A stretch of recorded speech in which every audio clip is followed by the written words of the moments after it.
দিন তন্ময়, হ্যাঁ যাই পরে আমি 9টা পর্যন্ত নিব, আর কিছুক্ষণ নিব, 9টা বাজে 10 মিনিট। আচ্ছা, এগ্রিকালচার ইনকামের যে ডেফিনিশনটা সেকশন 2 সাবসেকশন না,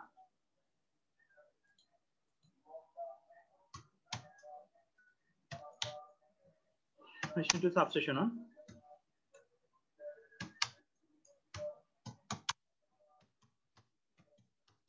any income derived from any land, any income derived from any land situated in Bangladesh, in Bangladesh, and used for agricultural purpose, used for agricultural purpose.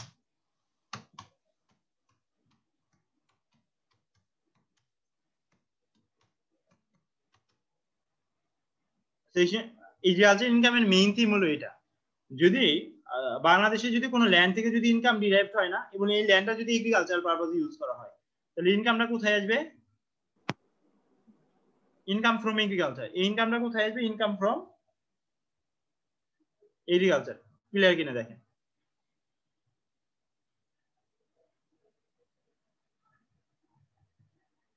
দুই নম্বর পয়েন্ট। এটা দুইটা main কথা, এটা এ number, এটা B number. এই ডেফিনিশনটা অনেক বড় করে লিখছে, আমি জাস্ট এই ডেফিনিশনে মেইন থিম দুইটা বলে দিলাম।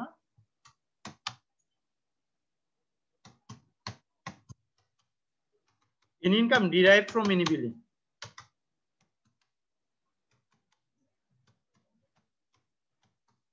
an income derived from any building used for agriculture, used for agriculture. Agriculture পারপাসে যদি কোনো বিল্ডিং ইউজ করা হয় না এবং এখান থেকে যদি কোনো ইনকাম ডিরাইভ হয় না, তাহলে এটা কোথায় আসবে? Income from agriculture. এটা হলো মেইন থিমটা। ডেফিনিশনটা না একটু হুবহু লিখতে পারলে ভালো, কিন্তু এক্সামে মনে ডেফিনিশন দেওয়ার সম্ভাবনা খুবই কম, বুঝতে পারছেন? এক্সামে ডেফিনিশন দেওয়ার সম্ভাবনা খুবই কম। কোশ্চেন তো বলা যাবে না কোশ্চেন কি দিবে না দিবে, এটা আমিও জানি না, এটা এক্সামিনারই জানে যে কোশ্চেন কি করবে না করবে। কিন্তু রিসেন্ট প্যাটার্ন অনুযায়ী ডেফিনিশন এক্সামে আসার সম্ভাবনা খুবই কম রিসেন্ট প্যাটার্ন অনুযায়ী, ঠিক আছে? আচ্ছা,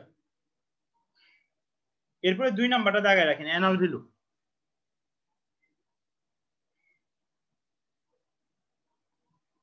তাহলে আপনি এগ্রিকালচার ইনকাম দাগাইছেন, এরপরে দাগেন অ্যানুয়াল ভ্যালু। এরপরে 4 নাম্বারটা দাগেন এসএসসি। সেটা তো লিখছেন তাই না? আমি মুছে দিই।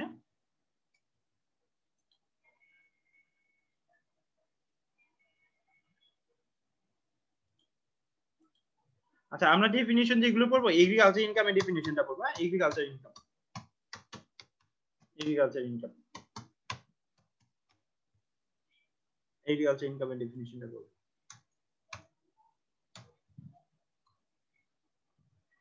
ক্যাপ লক দেয়।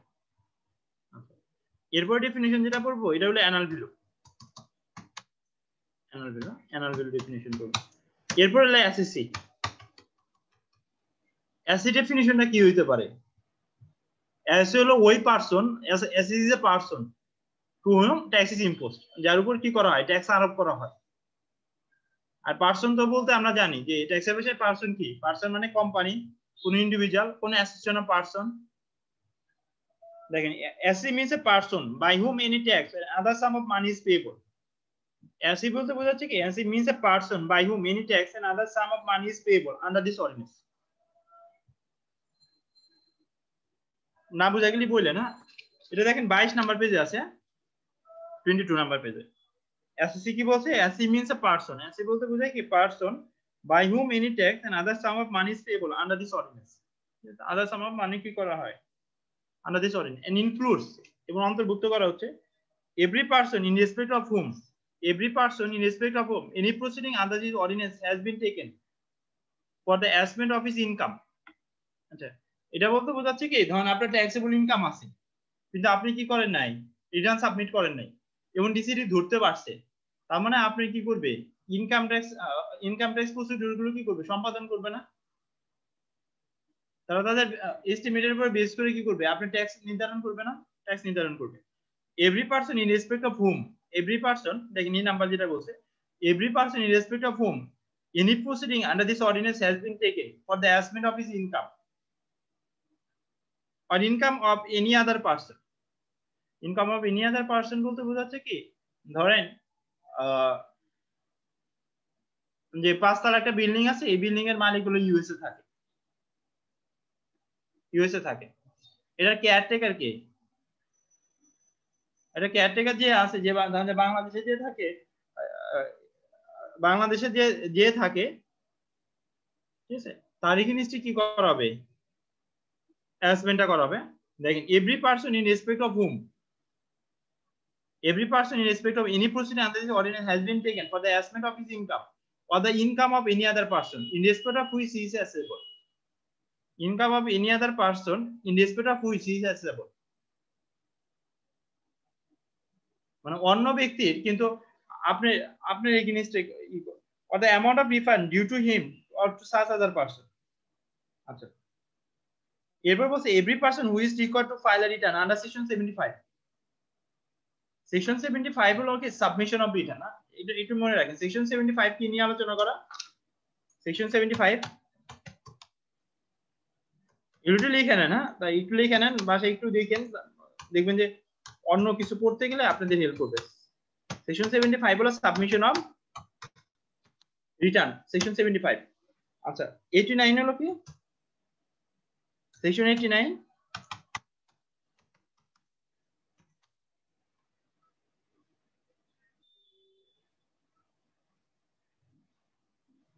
না, 74 হলো submission of return, person required to submit return. 75 হলো person required to submit return. কাদের রিটার্ন সাবমিট করতে হয়? Person required to submit return. এটা একটু কেটে লিখে না, person required to submit return. কাদের রিটার্ন সাবমিট করতে হয়? Person required to submit return, required to submit return, section 75। আর সেকশন 89 কি নিয়ে আলোচনা করা?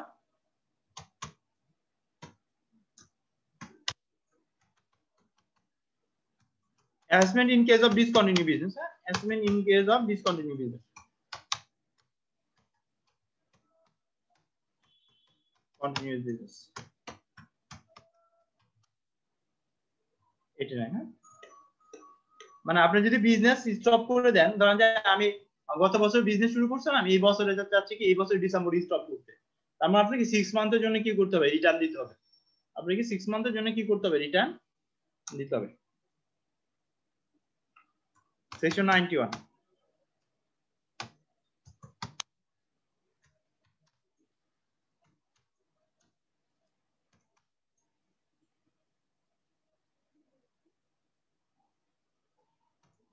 Person living in Bangladesh.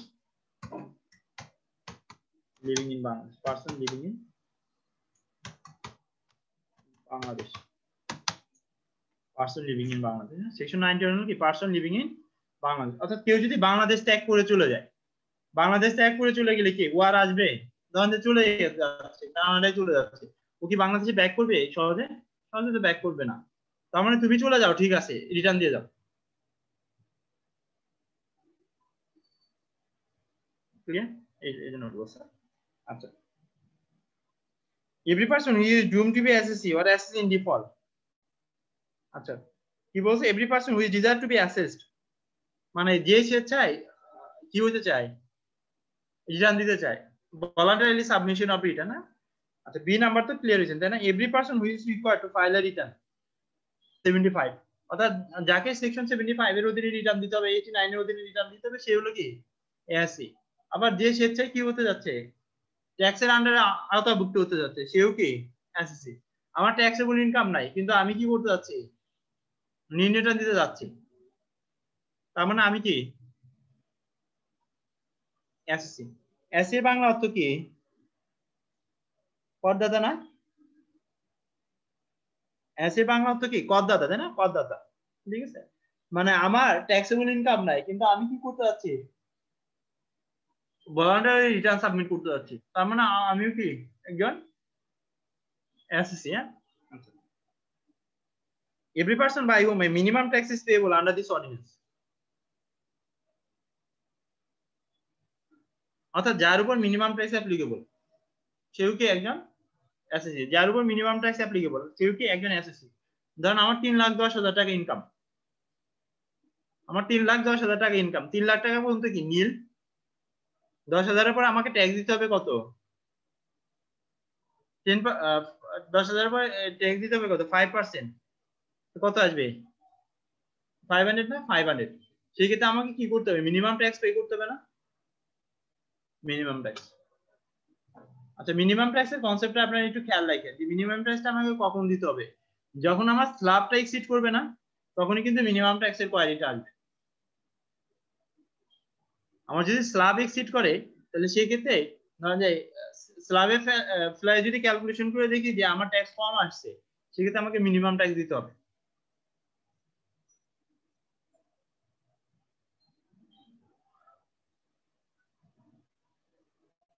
Clear কিনা?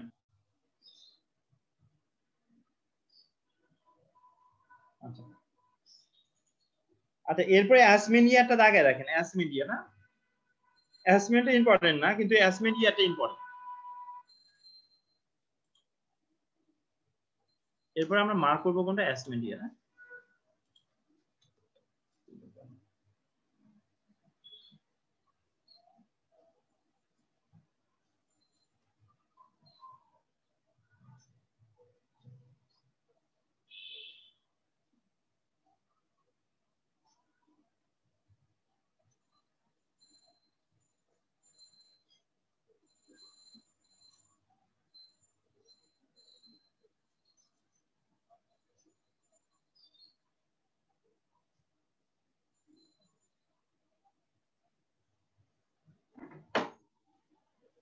আচ্ছা, অ্যাসমেন্ট ইয়ারটা কি? যে আমরা ইনকাম ইয়ার শেষ হওয়ার পরবর্তী ফার্স্ট ডে অফ জুলাই থেকে কি হয়? অ্যাসমেন্ট ইয়ার শুরু হয়, এটা জানি না। আমার ইনকাম ইয়ার যদি 18-19 হয়, আমার অ্যাসমেন্ট ইয়ার কত হবে? 19-20। 19-20 না? আমার ইনকাম ইয়ার যদি 18-19 হয় তাহলে সেক্ষেত্রে অ্যাসমেন্ট ইয়ার কত? 18-19। সেক্ষেত্রে অ্যাসমেন্ট ইয়ার হলো 19-20। সেক্ষেত্রে অ্যাসমেন্ট ইয়ার কত আমার? 19-20। আমার ইনকাম ইয়ার 18-19, সেক্ষেত্রে আমার অ্যাসমেন্ট ইয়ার কত হবে? 19-20। অ্যাসমেন্ট ইয়ার কত হবে? 19-20 হবে, তাই না? ক্লিয়ার কিনা দেখেন। আচ্ছা, অ্যাসমেন্ট ইয়ারটা বলছে কি যে আমার ইনকাম ইয়ার যেদিন শেষ হবে না ওর পরবর্তী ফার্স্ট ডে অফ জুলাই থেকে অ্যাসমেন্ট ইয়ার শুরু। আমার ইনকাম ইয়ার যেদিন শেষ হবে তার পরবর্তী ফার্স্ট ডে অফ জুলাই থেকে কি অ্যাসমেন্ট ইয়ার শুরু। দেখেন, কিন্তু তিনটা সিচুয়েশনের ক্ষেত্রে দেখবেন পরবর্তী তিনটা সিচুয়েশনের ক্ষেত্রে কি ইনকাম ইয়ার আর অ্যাসমেন্ট ইয়ার সেম। তিনটা সিচুয়েশনের ক্ষেত্রে ইনকাম ইয়ার আর অ্যাসমেন্ট ইয়ার কি সেম। এই তিনটা সিচুয়েশন কোনগুলো? এই কোশ্চেনটা কিন্তু অনেকবার আসছে, এই যে এক্সেপশন। এইটা দেখেন আমি আপনাদেরকে বলি, এটা একটা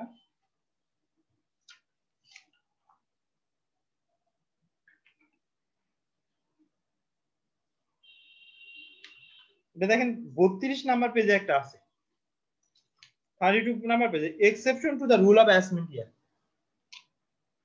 32 নাম্বার পেজে exception to the rule of assessment year. Exception to the rule of assessment year. Rule of assessment year, exception to the rule of assessment year 32 number পেজে আছে। আচ্ছা, আমরা নরমালি জানি কি যে ইনকাম ইয়ার শেষ হওয়ার পরবর্তী ফার্স্ট ডে অফ জুলাই থেকে কি হবে? অ্যাসমেন্ট ইয়ার শুরু হবে, এটা তো নরমালি আমরা জানি। কিন্তু there are 3 exception, 3 exception আছে যেখানে ইনকাম ইয়ার আর অ্যাসমেন্ট ইয়ার কি same. there are 3 exception। Exception number 1 কি? Income of discontinue business.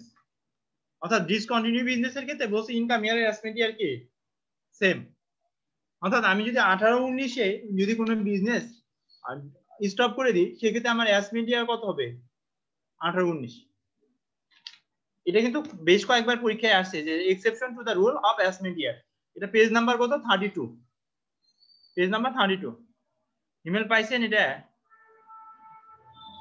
Email topic পাইছেন? জি স্যার। আচ্ছা, এটা মার্ক করে রাখেন। পেজ নাম্বার কত? 32, তাই না? 32 নাম্বার পেজে আছে। আচ্ছা, এটা ইম্পর্টেন্ট কিন্তু পারসন লিভিং বাংলাদেশ, অর্থাৎ বাংলাদেশ ত্যাগ করে যদি চলে যান সেক্ষেত্রে ইনকাম ইয়ার অ্যাসমেন্ট ইয়ার কি same. Income of non resident shipping companies, income of non resident shipping কোম্পানির ক্ষেত্রে কি যে নন রেসিডেন্ট যে শিপগুলো মানে ফরেন শিপগুলো যেগুলো আসে ওরা তো আমাদের এখান থেকে কি করে যে গুডস নিয়ে চলে যায়, এরপরে আবার একটা লং টাইম পরে ওরা আবার আসে, ব্যাক করতে পারে, ওদের কিন্তু নাও ব্যাক করতে পারে। এই জন্য কি করা হয় ওদের, ওরা এখান থেকে যে পরিমাণ টাকা রিসিভ করে না, এখান থেকে মানে বন্দর থেকে যে পরিমাণ টাকা রিসিভ করে ওর এই জিনিসটা একটা সোর্স কেটে রাখা হয়। এটা দেখবেন 102 নাম্বার সেকশনে বলা আছে কি পরিমাণ সোর্সে ট্যাক্স কাটা হয়, রিসিপ্টের পরে 8%, রিসিপ্টের পরে 8%। আবার বলছো যদি ডিটিএ থাকে সেক্ষেত্রে বলছে রিসিপ্টের পরে 4%। কোনগুলো? ওই যে ফরেন যে শিপগুলো আসে, ওই ফরেন শিপ যদি এখান থেকে যদি কোনো গুডস নিয়ে যায় না, তাহলে গুডসের যে এই গুডস নেওয়ার ক্ষেত্রে ওরা যে পরিমাণ অ্যামাউন্টটা রিসিভ করে এই রিসিপ্টের পরে কি করে বন্দরে আপনার একটা নির্দিষ্ট পরিমাণ ট্যাক্স কি করে ক্লিয়ারে রাখে।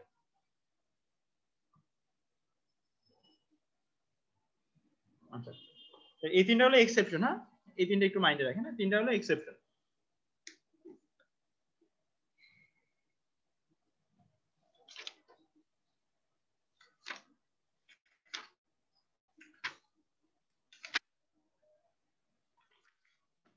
আচ্ছা, আমরা অ্যাস মিডিয়াটা দেখেন কি বলছে। অ্যাস মিডিয়ার means the period of 12 months commencing on the 1st of July every year. As median means the period of 12 months commencing on the first day of July every year, যেটা কি first day of July প্রত্যেক বছরে first day of July থেকে শুরু হয়। আর first day of July বলতে বোঝাচ্ছে কি ইনকাম ইয়ার শেষ হওয়ার পরবর্তী first day of July. and includes any such period which is deemed under the provision of this ordinance to be as media in respect of any income for any period. and includes any such period, এটা বলতে বোঝাচ্ছে কি যে আমাদের exception, ওই এক্সেপশনের কথা বলতেছে। আচ্ছা, বিজনেসেরটা দেখে রাখতে পারেন, বিজনেসের ডেফিনিশনটা ছোট আছে। তাহলে আমরা অ্যাস মিডিয়া দেখলেন, এরপরে বিজনেসটা কি এটা একটু দেখেন। এটা ছোট ডেফিনিশনটা, বিজনেসটা দেখেন, বিজনেসটা দেখেন। আচ্ছা, এরপরে দেখেন ক্যাপিটাল অ্যাসেট দেখেন। ক্যাপিটাল অ্যাসেটের ডেফিনিশনটা দেখেন।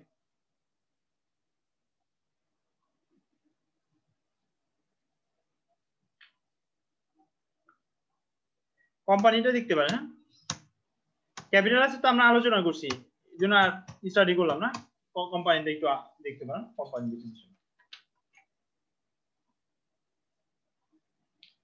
আচ্ছা, ডিভিডেন্ডের ডেফিনিশনটা আমি পরে পড়াবো না। ডিভিডেন্ডের ডেফিনিশনটা পড়া, ডিভিডেন্ডে একটু মার্ক করে রাখেন, এটা আমি শর্ট করে দিব, মানে এত বড় মনে মাইন্ডে রাখতে পারবেন না, এটা আমি শর্ট করে দিব ডিভিডেন্ডটা। এরপরে দেখেন ডিভিডেন্ডটা আমি আপনাদেরকে শর্ট করে দিব, এত বড়টা মনে রাখতে পারবেন না। ডিভিডেন্ড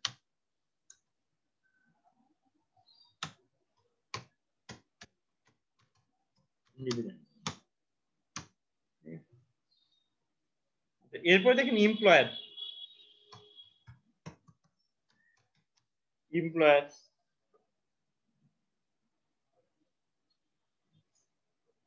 এমপ্লয় দেখেন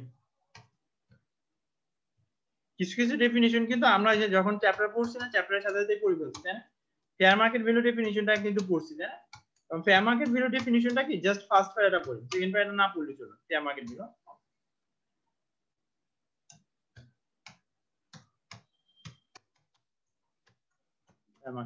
জাস্ট ফার্স্ট প্যারাটা পড়ে না পড়লে চলো, সেকেন্ড প্যারা। আচ্ছা, fees for technical service. Fees for technical service কি এটা আমি একটু যদি পড়ে যাই দেখেন। Fees for technical service means any consideration, fish for technical service means any consideration including any lump sum consideration for the rendering of any managerial technical and consultancy service। অর্থাৎ আমি যদি ম্যানেজারিয়াল টেকনিক্যাল এন্ড কনসালটেন্সি সার্ভিসের মাধ্যমে যদি কোনো কিছু পেয়ে থাকি না, তাহলে এটা ফিশ ফর টেকনিক্যাল সার্ভিস হিসেবে কাউন্ট হবে। আচ্ছা, including the provisional service of technical and other personal but does not include consideration for any construction, assembly, mining or like project undertaken by the recipient। Technical হলো কি যে fish for technical service বলতে বোঝাচ্ছে কি যেখানে আমার ব্রেনের কাজ, যেখানে আমার ইন্টেলেকচুয়াল ক্যাপাসিটির কাজ, সেটা হলো ফিশ। যদি ইন্টেলেকচুয়াল ক্যাপাসিটির কারণে বা ব্রেনের কাজের কারণে যদি আমি কোনো কিছু পায় থাকি না, তাহলে এটা ফিশ ফর টেকনিক্যাল সার্ভিস হবে। কিন্তু যদি ক্লারিক্যাল ওয়ার্কের জন্য যদি কোনো কিছু পায় থাকি, তাহলে সেটা আবার কি হবে না, ফিস ফর টেকনিক্যাল সার্ভিস হিসেবে কাউন্ট হবে না।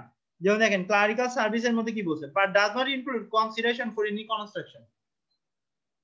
এই কনস্ট্রাকশন কাজের জন্য কি আমার কোনো কিছু মাথার ব্রেন কি লাগবে, মাথার ব্রেন লাগবে? কনস্ট্রাকশন অ্যাসেম্বলি, এটা কিন্তু আমার এখানে কোনো লাগবে না। কনস্ট্রাকশন অ্যাসেম্বলি, মাইনিং এর ক্ষেত্রে like project undertaken by the recipient or consider which should be income of the recipient classified under the head salary। অর্থাৎ আমি যদি ধরেন যে আমি যদি কোনো অর্গানাইজেশনে জব করি আর সেই ক্ষেত্রে যদি কোনো সার্ভিস দিয়ে থাকি, কনসালটেন্সি বা টেকনিক্যাল সাপোর্ট সার্ভিস দিয়ে থাকি, তাহলে ওটা আমার কি হিসেবে কাউন্ট হবে? স্যালারি পার্ট না?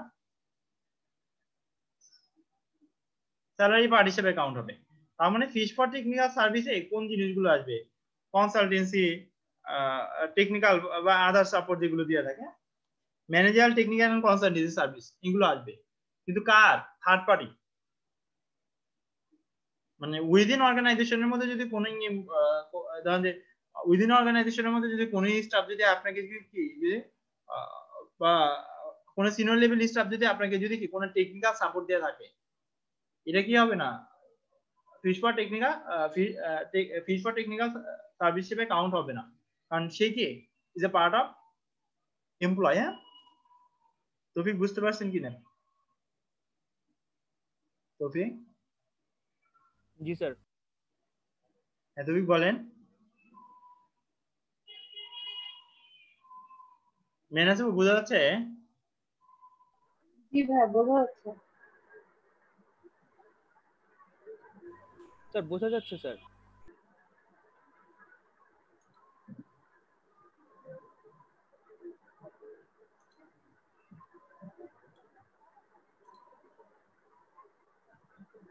আচ্ছা, এরপর ইনকাম ইয়ারটা দেখেন।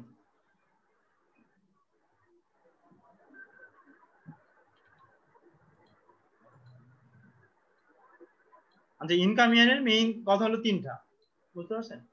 যে ব্যাংক, ইন্স্যুরেন্স, ফিনান্সিয়াল ইনস্টিটিউশন, এদের জন্য ইনকাম ইয়ার এন্ড হবে কবে?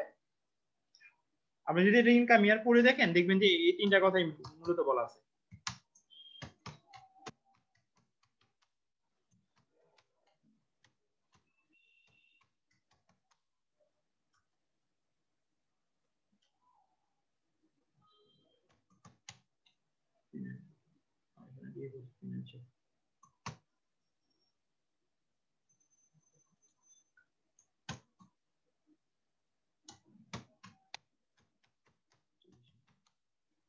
ব্যাংক, ইন্স্যুরেন্স, ফিনান্সিয়াল ইনস্টিটিউশন, এদের জন্য ইনকাম ইয়ার এন্ড কবে? এদের ইনকাম ইয়ার শুরু হবে জানুয়ারি টু ডিসেম্বর। এদের ইনকাম ইয়ার কবে থেকে শুরু? জানুয়ারি টু ডিসেম্বর। তার মানে এই ধরনের যদি কোনো কোম্পানি ধরেন যে প্রথম বিজনেস শুরু করছে, ধরেন যে মার্চে শুরু করছে বিজনেস, তার মানে ওর ইনকাম ইয়ার এন্ড করতে হবে কবে? মার্চে যদি শুরু করে ডিসেম্বরে স্যার। ডিসেম্বরে। ব্যাংক, ইন্স্যুরেন্স, ফিনান্সিয়াল ইনস্টিটিউশনের ক্ষেত্রে কি যে আপনি ইনকাম ইয়ার এন্ড হবে কবে? 31 ডিসেম্বর। তার মানে 31 ডিসেম্বর। তার মানে ওর ইনকাম ইয়ার কি জানুয়ারি টু কি? January to December. Other than bank, insurance and financial institution and financial institution.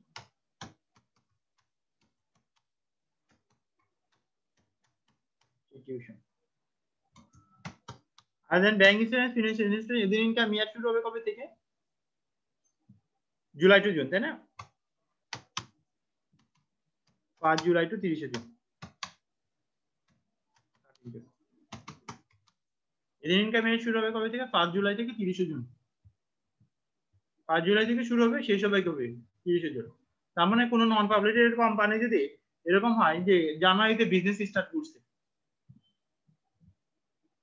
জানুয়ারিতে বিজনেস স্টার্ট করছে, তাহলে ও কি করবে? জুনে যায় ইয়ার এন্ড করবে। ও তো জানুয়ারিতে যদি বিজনেস শুরু করে, তাহলে ও কি করবে? জুনে যায় কি করবে? ইয়ার এন্ড করবে, তাই না? এটাই বলছি।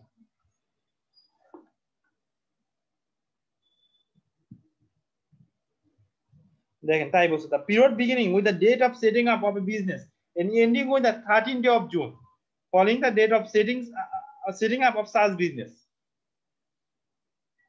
বলে দিছে না?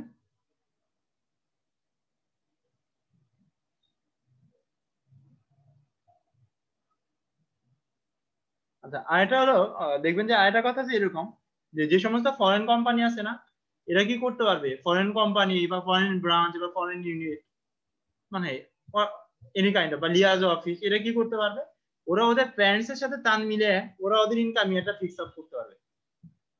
মানে প্যারেন্টস এর যে যেখানে ইয়ার এন্ড ওদের ওরাও কি করবে, ওইখানে কি করবে, ইয়ার এন্ড করবে। বুঝতে পারছেন? তার মানে এখানে তিনটা ইস্যু, যে ব্যাংক ইন্স্যুরেন্স এর ফিনান্সিয়াল ইনস্টিটিউশন জন্য ইনকাম ইয়ার এন্ড হবে কবে, 31 ডিসেম্বর। আর আদার than bank insurance financial institution, তাদের জন্য ইনকাম ইয়ার এন্ড হবে কবে, 30 জুন। আর যারা ফরেন কোম্পানি আছে, ফরেন সাবসিডিয়ারি কোম্পানি বা ফরেন লিয়াজো অফিস বা ফরেন ইউনিট যাই থাকুক না কেন, এরা কি করবে, এরা এদের প্যারেন্টস কোম্পানির সাথে তাল মিলে এরা এদের কি করতে পারবে, ইনকাম ইয়ারটা ফিক্স করতে পারবে। অর্থাৎ প্যারেন্টস কোম্পানি ইনকাম ইয়ার যদি এন্ড হয় 31 মার্চ, তাহলে সেই ক্ষেত্রে এখানে foreign company income year end হবে কবে, 31 মার্চ। ইনকাম ইয়ার কিন্তু দেখবেন পরিবারে এই জিনিসগুলোই আসবে। আচ্ছা, এরপরে দেখেন পার্সনের ডেফিনিশন। পার্সনের ডেফিনিশনটা ইম্পর্টেন্ট। হ্যাঁ, এগুলো কিন্তু আগে আসতো পরীক্ষায়, এখন একটু কম দেয় পার্সন। এরপরে দেখেন profit in Liu of salary.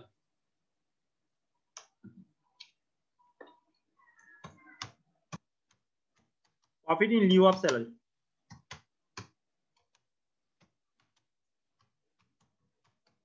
Person profit in Liu of salary. Profit in Liu of salary তো আমি বলছি। এরপরে দেখেন রেসিডেন্ট। রেসিডেন্টের ডেফিনিশনটাও কিন্তু আমি আলোচনা করছি, তাই না? রেসিডেন্ট ওই যে 182 ডেজ থাকতে হবে ডিউরিং দ্য ইনকাম ইয়ারে। যদি না থাকে তাহলে আপনার প্রিভিয়াস সোর ইনকাম ডিউরিং দ্য ইনকাম ইয়ারে 90 দিন, এবং প্রিভিয়াস সোর ইনকাম ইয়ারে কত দিন থাকতে হবে, 365 ডেজ। আদারওয়াইজ সে কি হবে, নন রেসিডেন্ট হিসেবে কাউন্ট হবে। করছি না? রয়্যালটিটা একটু দেখে রাখতে পারেন। রয়্যালটি দেখে, রয়্যালটি এখানে কিন্তু অল্প ডেফিনিশন দিছে, বুঝছেন, বেশি ডেফিনিশন দেওয়া নাই। ট্যাক্স, আমার বাবু কাম তো সেকেন্ড ওয়েট কর।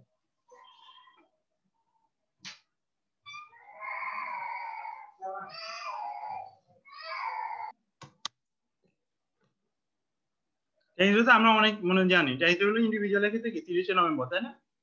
ইন্ডিভিজুয়ালের ক্ষেত্রে মানে আদার দেন কোম্পানির ক্ষেত্রে ট্যাক্স কি 30 নভেম্বর, আর কোম্পানির ক্ষেত্রে কি,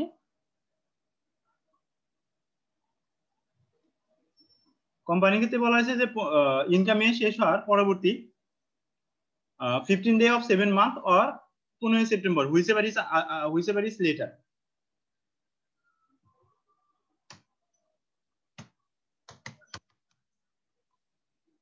ট্যাক্সের ডেফিনিশনটা কিন্তু ইম্পর্টেন্ট। হ্যাঁ,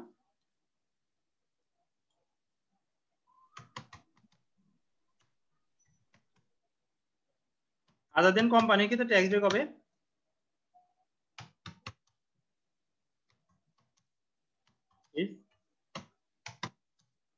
7 নভেম্বর। আদার দেন কোম্পানির ক্ষেত্রে কি ট্যাক্স রেট কবে, 30 নভেম্বর। 30 নভেম্বর। আর কোম্পানির ক্ষেত্রে ট্যাক্স রেট কবে, ইন কেস অফ কোম্পানি,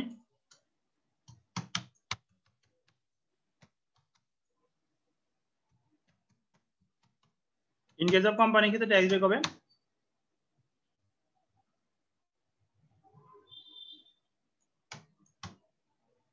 এটা একটু লেখা রাখতে পারে না,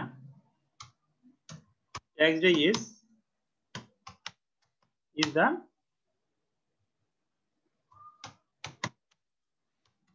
15 day of 7 month। 15 day of 7 month বলতে 6.5 মাস, 7th month or 15 September after the end of income year। income year শেষ করে after the end of income year।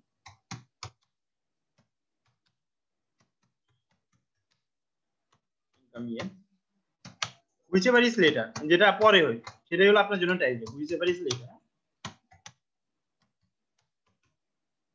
whichever is later যেটা পরে সেটাই হলো কি আপনার জন্য ট্যাক্স ডে। আর ট্যাক্স ডে এর কনসেপ্টটা কেন, ট্যাক্স ডের মধ্যে আমাকে রিটার্ন সাবমিট করতে হবে।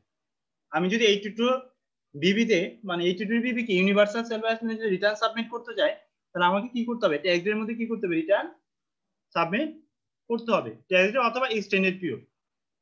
ট্যাক্স ডে অথবা এক্সটেন্ডেড পিরিয়ডের মধ্যে আমাকে কি করতে হবে রিটার্ন সাবমিট করতে হবে। ক্লিয়ার কিনা তৌফিক বুঝতে পারছেন? তৌফিক জি স্যার, জি স্যার। এটা একটু লিখে নিতে পারেন। Other than company tax day কবে? ট্যাক্স ডে হলো 30শে নভেম্বর। আর ইন কেস অফ কোম্পানি, আর এখানে একটা জিনিস বলছে যে 30শে নভেম্বর ট্যাক্স ডে দিন যদি ওয়ার্ক হলিডে থাকে তাহলে সেক্ষেত্রে আপনি রিটার্ন সাবমিট করবেন কবে? তারপরের দিন। ট্যাক্স ডের ক্ষেত্রে মানে 30শে নভেম্বরে যদি গভ হলিডে থাকে সেক্ষেত্রে রিটার্ন সাবমিট করবেন কবে? তারপরের দিন। তারপরের দিন কি করবেন? রিটার্ন সাবমিট করবেন। আচ্ছা, এরপরে টোটাল ইনকামটা দেখেন। টোটাল ইনকাম আর ট্রান্সফার। টোটাল ইনকাম, ট্রান্সফার আর ইয়ার। ইয়ার বলতে ফিনান্সিয়াল ইয়ার। ট্রান্সফারের ডেফিনিশন আমরা অলরেডি পড়ে আসছি। আচ্ছা, টোটাল ইনকাম হলো কি, যদি সহজভাবে বলতে চান না, total income means total taxable income. Total income বলতে বোঝায় টোটাল ট্যাক্সেবল ইনকাম। বুঝতে পারছেন কিনা? Total income means total taxable income যদি সহজভাবে বলতে চান। আচ্ছা, ট্যাক্সের ডেফিনিশনটা একটু দেখে রাখেন। যে ট্যাক্সের মধ্যে কি, যদি মাত্র যে আমরা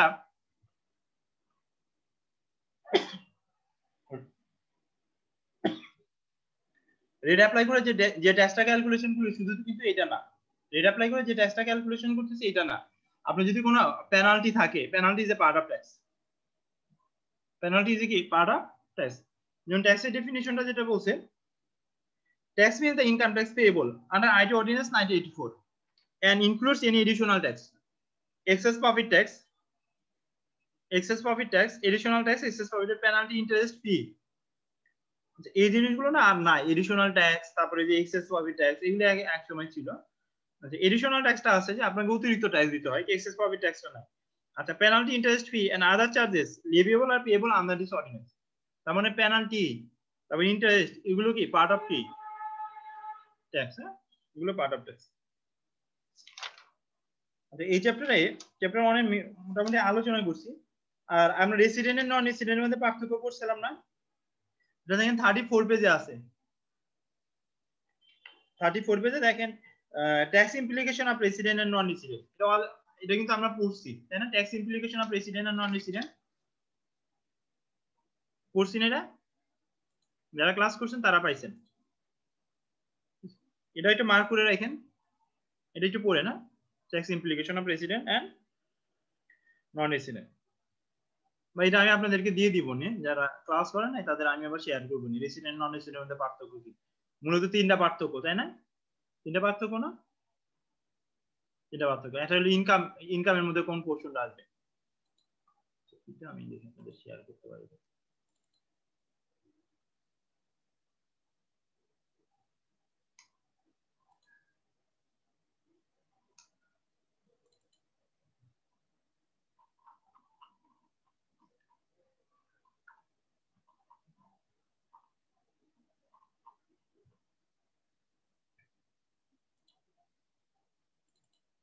দেখা যাচ্ছে রেসিডেন্ট নন রেসিডেন্টের মধ্যে পার্থক্য কি ইন্ডিভিজুয়ালের ক্ষেত্রে?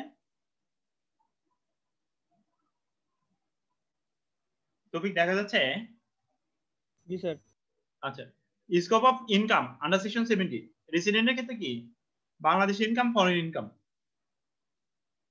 মানে আমরা রেসিডেন্টের ক্ষেত্রে যখন টোটাল ইনকাম ক্যালকুলেট করবো, এই টোটাল ইনকামের মধ্যে কি নিয়ে আসবো? আর বাংলাদেশি ইনকামও নিয়ে আসবো, ফরেন ইনকামও নিয়ে আসবো। আর যদি নন রেসিডেন্ট হয়, নন রেসিডেন্ট বাংলাদেশি হয়, সেক্ষেত্রে শুধু ফরেন ইনকাম। আর নন রেসিডেন্ট ফরেনের ক্ষেত্রে কি শুধুমাত্র ফরেন ইনকাম।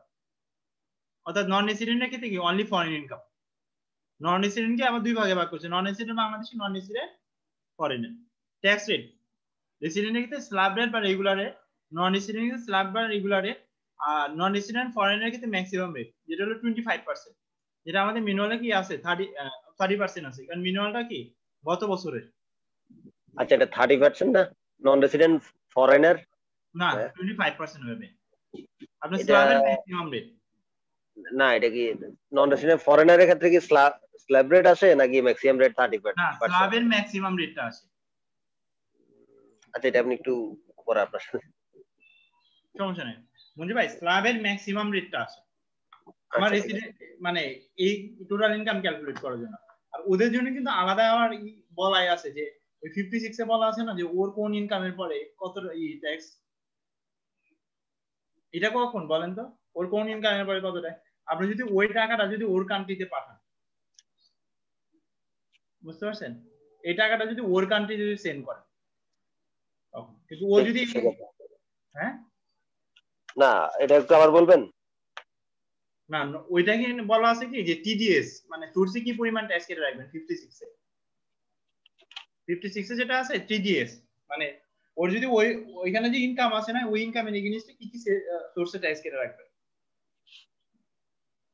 টিডিএস। আর এখানে যেটা বলছে কি যে নন রেসিডেন্টের ক্ষেত্রে হলো কি যে ইন্ডিভিজুয়াল স্ল্যাবের যে ম্যাক্সিমাম রেট থাকে না ওই ম্যাক্সিমাম রেটটা ওর ক্ষেত্রে অ্যাপ্লিকেবল হয়। যেমন গত বছর আমাদের স্ল্যাবের ম্যাক্সিমাম রেট কত ছিল, 30% ছিল না, 30% তো ছিল।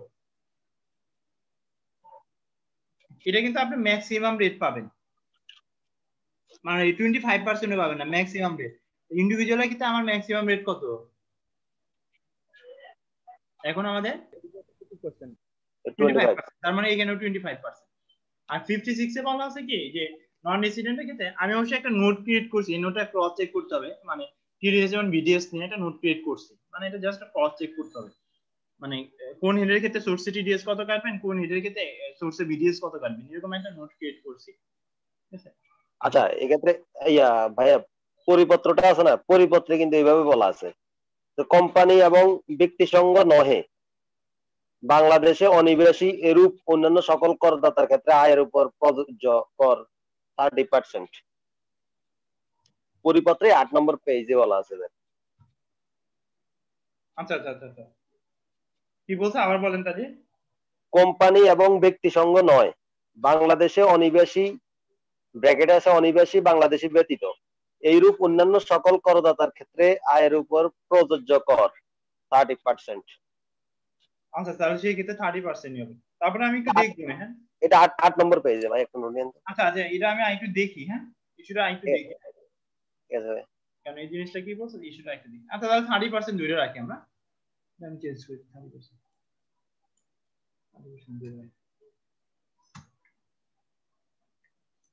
এটা আমি আইটু দেখি দে, কারণ এটা অন্য জায়গায় কিছু কিছু বলা আছে না, ক্লাউডে কি বল।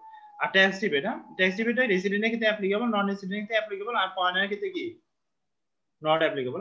যেমন শিডিউল পার্ট বির উপরেই বলা আছে যে রেসিডেন্ট আর non resident Bangladeshi, schedule part বির উপরেই বলা আছে কি রেসিডেন্ট আর non resident Bangladeshi, resident non resident Bangladeshi.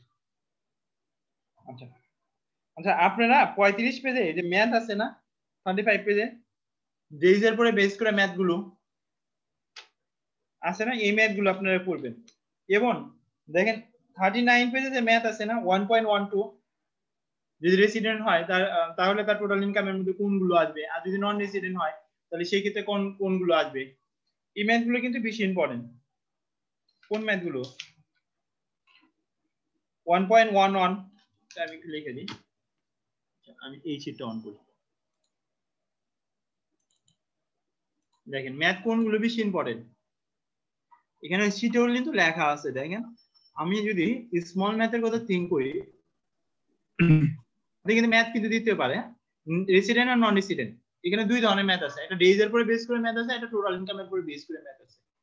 আচ্ছা মানে ছোট ছোট আমরা কোন কোন চ্যাপ্টার থেকে ম্যাথ আসতে পারে, ছোট ছোট ম্যাথ আসতে পারে, ঠিক আছে।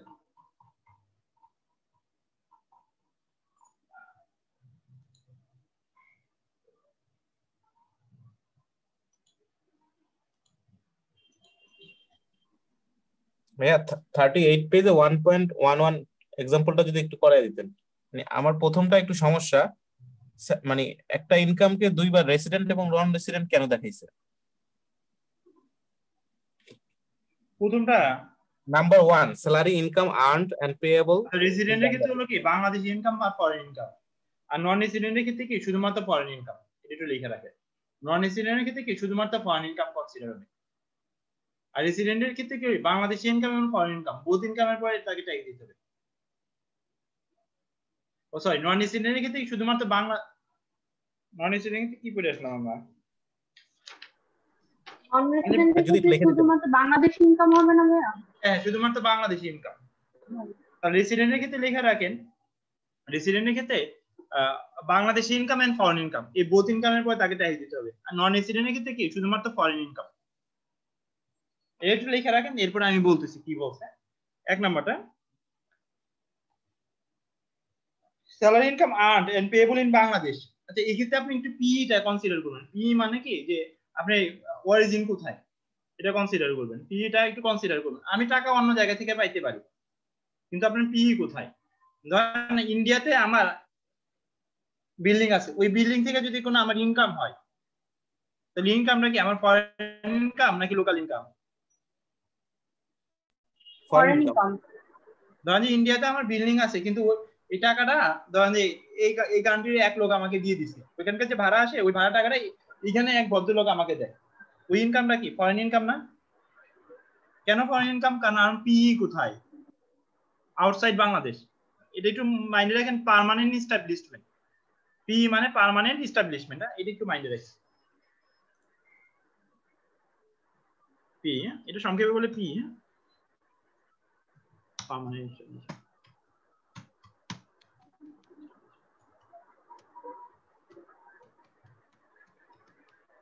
পার্মানেন্ট এস্টাবলিশমেন্ট পি হলো আমার পার্মানেন্ট এস্টাবলিশমেন্ট। আচ্ছা আজকে মনে হয় কন্টিনিউ করব না, কারো কোনো কোয়েরি আছে? হ্যাঁ এই কোশ্চেনটাই তো বুঝতে পারিনি ভাই, প্রথমটা।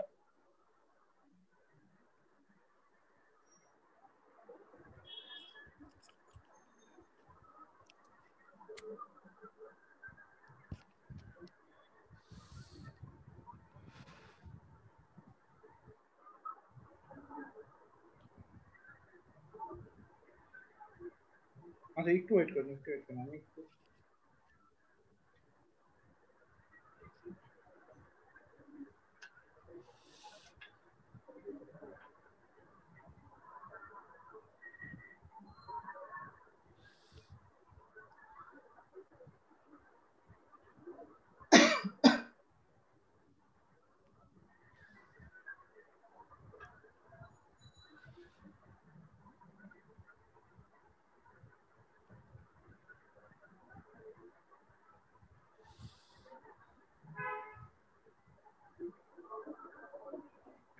আচ্ছা salary income earned and payable in Bangladesh 1 lakh টাকা। আমার কি বলছি যে রেসিডেন্টের ক্ষেত্রে কি আসবে? বাংলাদেশি ইনকাম আর ফরেন ইনকাম। আর নন রেসিডেন্টের ক্ষেত্রে কি? নন রেসিডেন্টের ক্ষেত্রে শুধুমাত্র বাংলাদেশি ইনকাম আসবে। এখানে কোশ্চেনটা এরকম, ধরেন যে মিস্টার এক্স যদি রেসিডেন্ট হয় সেই ক্ষেত্রে তার টোটাল ইনকাম কি হবে, আর মিস্টার এক্স যদি নন রেসিডেন্ট হয় সেই ক্ষেত্রে তার টোটাল ইনকাম কি হবে? আরিফ বুঝতে পারছেন কিনা? আবার বলি, মিস্টার এক্স ধরেন যে কোশ্চেনটা এরকম, মিস্টার এক্স যদি রেসিডেন্ট হয় তাহলে তার টোটাল ইনকাম কি হবে, আর মিস্টার এক্স যদি নন রেসিডেন্ট হয় তাহলে সেক্ষেত্রে তার টোটাল ইনকাম কি হবে? ও আচ্ছা আচ্ছা, বুঝতে পেরেছি। আমার যদি শুধু রেসিডেন্টের কথা বলে তাহলে আমি রেসিডেন্টের পার্ট দিব, আর নন হ্যাঁ রেসিডেন্ট বলে নন রেসিডেন্টটা, কিন্তু এখানে দুইটাই করে দিছে, এই জন্য দুইটাই করে দিচ্ছে, দুইটাই করে দিচ্ছে। আপনি কিন্তু যে এ নাম্বার রেসিডেন্ট আর বি নাম্বার কি বলা আছে নন রেসিডেন্ট। আর রেসিডেন্টের ক্ষেত্রে আউটসাইড অফ বাংলাদেশ, হ্যাঁ নন রেসিডেন্ট। Foreign income. আচ্ছা হ্যাঁ, আর রেসিডেন্টের ক্ষেত্রে কি আসবে? বাংলাদেশি ইনকাম আর ফরেন ইনকাম। আর নন রেসিডেন্টের ক্ষেত্রে কি আসবে? Only Bangladeshi income. আপনারা বইতেও লিখে রাখতে পারেন, নন রেসিডেন্টের ক্ষেত্রে কি শুধুমাত্র টোটাল ইনকামের মধ্যে কি আসবে? অনলি বাংলাদেশি ইনকাম আসবে। আমার মনে হয় আপনি ম্যাথ করলে পারবেন। হ্যাঁ পারবে না, ম্যাথ করলে পারবে না। আচ্ছা ঠিক আছে, এন্ড করে দিই। হ্যাঁ আজকে নিব না, আর কালকে থেকে আপনাদের ভ্যাটটা পড়াবো। আমি কিন্তু চ্যাপ্টার 1 পড়াই ফেলছি। চ্যাপ্টার 2 কি তাহলে ভাই? আমাদের এই শীটটা তো আমি পাইনি। হ্যাঁ এই মেল শীটটা করে কাউকে দিবেন? দিই না, এই শীটটা আমি দিয়ে দিব। চ্যাপ্টার 2টা, জি। চ্যাপ্টার 2 একটু খেয়াল করেন যে আমার এই 3টা সেকশন খুব ইম্পর্টেন্ট। 3, 6, 11 এই 3টা সেকশন খুব ইম্পর্টেন্ট না, একটু মাইন্ডে রাখবেন। 3, 6, 11 3, 6, 11 আর 17টা আমি পড়াই নাই, 17টা একটু মনে করে দিন পড়াই। হ্যাঁ 3, 6, 11, 17 এই 4টা সেকশন খুব ইম্পর্টেন্ট। এই 4টা সেকশন থেকে আগে এরকম একটা সময় ছিল যে 4টা সেকশন থেকে একটা কোশ্চেন পরীক্ষায় থাকতো। ভাই আমাদের 6 শিডিউল পড়াবেন না ভাইয়া? 6 শিডিউল কিন্তু আমি একটু আলোচনা করছি, খেয়াল করেন। পুরাটা কিন্তু পড়ানো সম্ভব না। একটু আলোচনা করতেন আমি তাহলে ভালো হতো আর কি। পার্টে বা টাইম পাবো বলেন? পার্ট দুইটা পড়েছি আমি মোটামুটি, কিন্তু পার্ট এটা একটু বুঝতেছি না, একটু টার্মস গুলো। মানে কিন্তু টাইম তো পাবো না, পাবো বলেন? ভ্যালিড এরিয়াটাও কিন্তু কম বড় না, খেয়াল রাখেন। মানে টাইম পাবো, আপনাদের যে কয়টা ক্লাস আছে পাবো না তো। কিন্তু এবার ক্লাসে কিন্তু আপনাদের অনেক বেশি নিচ্ছি, কারণ 2 দিন করে নিচ্ছি, এর আগে সেশনে 1 দিন করে নিচ্ছি। আমি আসলে পরে জয়েন করেছি, তো অনেক পরে জয়েন করছি, শুধু কোম্পানি আমি ম্যাপটা পেয়েছি। সেকশনাল পার্টের অনেক কিছু পড়াইছি, যেমন স্যালারির মধ্যে বেশ কিছু ইস্যু থাকে। ভাই অন্য কাউরে পড়ালে আমাদের রেকর্ডিংটা দিয়ে দিন। রেকর্ডিংটা তার পাচ্ছি না, প্রথম দিকে তো রেকর্ডিং এ আমার প্রবলেম ছিল, এখন তার সলভ হয় না। হ্যাঁ, কালকে আগামীকালকে কোনটা পড়াবেন?